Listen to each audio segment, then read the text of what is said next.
দীর্ঘ ২৫ বছর ধরে গান গেয়ে শ্রোতাদের মন জয় করে আসছিলেন জনপ্রিয় সঙ্গীত শিল্পী তাহসান রহমান খান।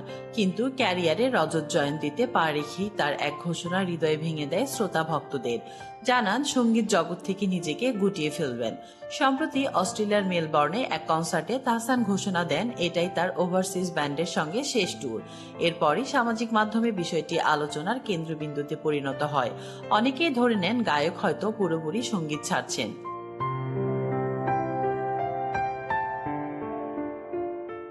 এ নিয়ে সম্প্রতি আবারও প্রশ্নের মুখে পড়েন তাহসান।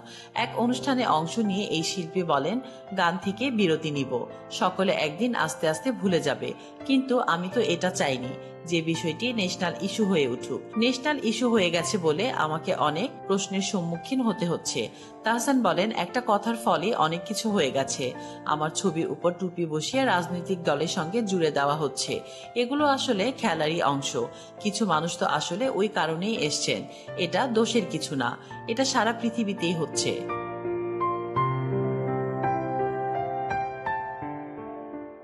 এই শিল্পী জানান এই প্রথম নয়, বরং ক্যারিয়ারে এর আগেও কয়েকবার বিরতি নিয়েছেন। তবে ২৫ বছরের ক্যারিয়ারে তিনি শ্রোতাদের কাছ থেকে প্রত্যাশার চেয়ে অনেক বেশি ভালোবাসা পেয়েছেন।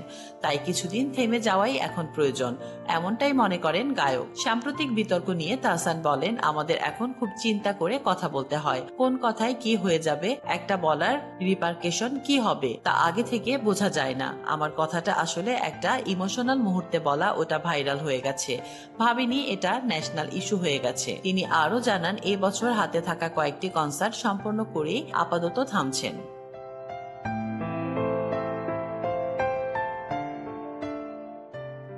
তাসলিমা আক্তার শিমু, SBS বাংলা।